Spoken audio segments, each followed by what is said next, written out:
Baik, ini kita masuk kepada topik yang baru, yakni mengenai listrik arus searah atau listrik DC dari kata direct current. Di bagian pertama kita akan mengenal komponen listrik yang kedua, yakni yang diberi nama resistor atau hambatan listrik. Nah, kita pertama dapat melihat terlebih dahulu beberapa contoh-contoh resistor yang banyak dipakai pada komponen listrik atau alat-alat yang menggunakan listrik. Ini beberapa macamnya, namun kita sering melihat atau menjumpai resistor karbon seperti ini. Nah, sekarang kita akan mengingat terlebih dahulu bagaimana mencari tahu besar resistor ini. Jadi biasanya di resistor karbon itu ada cincin-cincin berwarna, di mana cincin yang pertama ini menyatakan digit yang pertama, lalu cincin yang kedua menyatakan digit yang kedua, cincin yang ketiga adalah bilangan pengali, dan cincin yang keempat adalah toleransinya.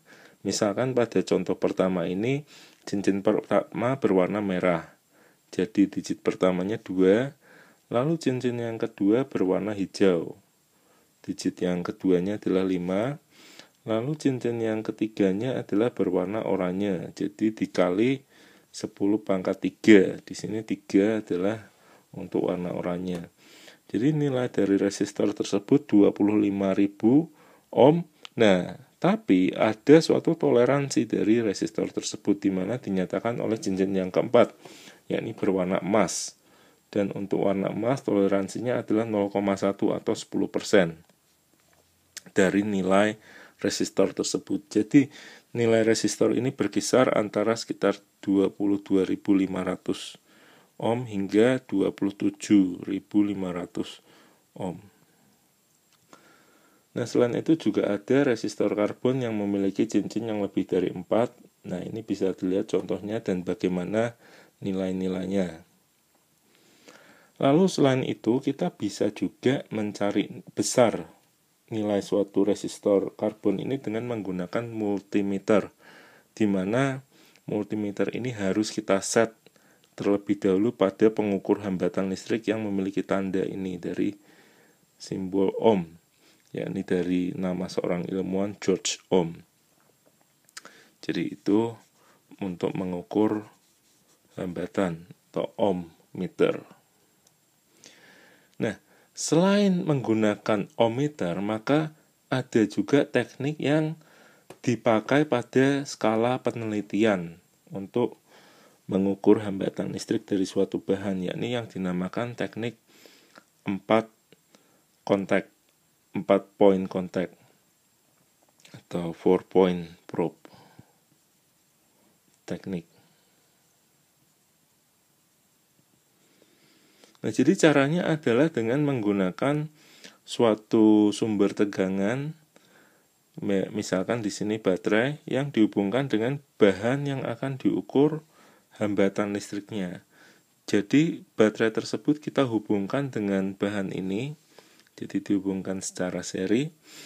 Lalu kita memerlukan suatu alat ukur arus, yakni ampere meter untuk mengukur arus, dan juga beda potensial antara dua buah titik yang diukur dengan voltmeter. Nah, voltmeter ini dipasang secara paralel pada bahan tersebut. Jadi kalau kita melihat di sini ada 4 kontak yang diletakkan pada bahan yang akan diukur hambatan listriknya. 2 kontak untuk arus, 2 kontak untuk beda tegangan. Oleh karena itu ini yang dinamakan 4 point probe. Nah, jadi kalau misalkan tadi kita menghubungkan suatu bahan dengan sebuah sumber tegangan, misalkan baterai, lalu di sini ada arus yang mengalir, dan kita dapat juga mengukur beda potensial pada kedua titik di bahan tersebut, maka hambatan dari bahan ini nanti dapat kita hitung, yakni dengan beda tegangan dibagi dengan arus listrik yang mengalir. Nah, selanjutnya dari nilai hambatan listrik tadi, maka kita kemudian dapat mencari suatu karakter listrik yang dinamakan hambat jenis atau resistivity, di mana nilai hambat jenis dapat dicari dengan menggunakan rumus ini, yakni bahwa hambatan listrik yang kita tadi sudah dapatkan sama dengan hambat jenis dikalikan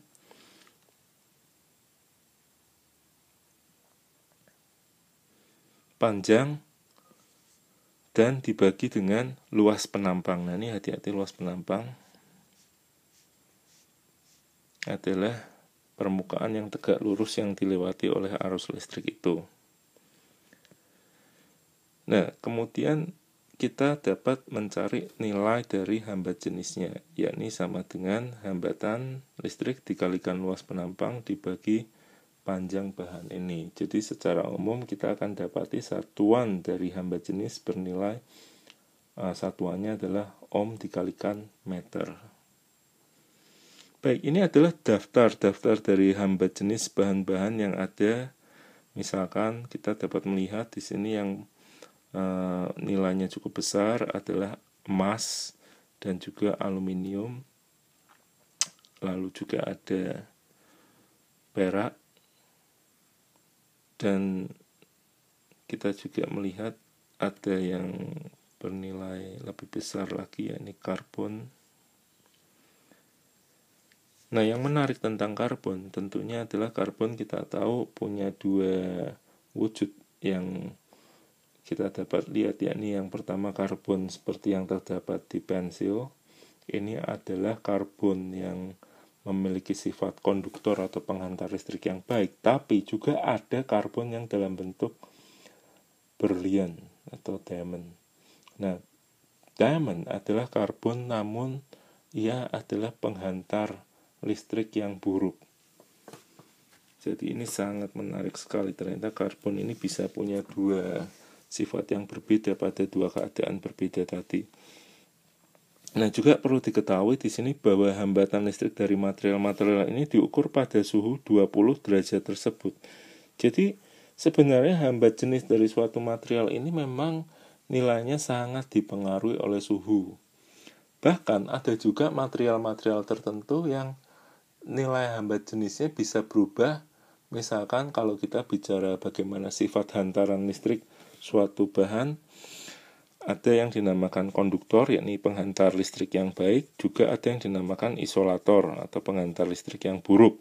Nah, di antara kedua sifat ini ada yang dinamakan semi konduktor, yakni berada di antara kedua sifat tadi, yakni konduktor atau isolator. Nah, hambatan atau hambat jenis dari suatu bahan ini juga bisa berubah rupanya dari suatu sifat ke sifat yang lain. Misalkan dari suatu isolator menuju ke konduktor. Ini nanti tentu kalau ada adik-adik yang tertarik, hal ini sangat menarik untuk dipelajari ketika kita belajar tentang sifat-sifat listrik dari suatu bahan.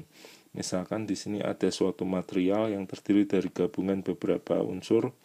Nah, ketika kita ubah komposisi kimianya, maka kita dapat melihat bahwa material ini ternyata berubah dari sifat yang tadinya non-metalik menjadi sifat yang metalik ketika ia diukur pada suatu suhu yang berubah. Dalam hal ini suhunya mengalami penurunan dari suhu kamar sekitar 300 Kelvin hingga mendekati 0 Kelvin. Nah, ini sangat menarik sekali bagi yang tertarik untuk mempelajari sifat listrik dari suatu material.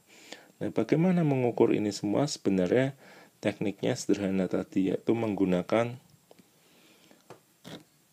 4-point teknik yang sudah dijelaskan sebelumnya.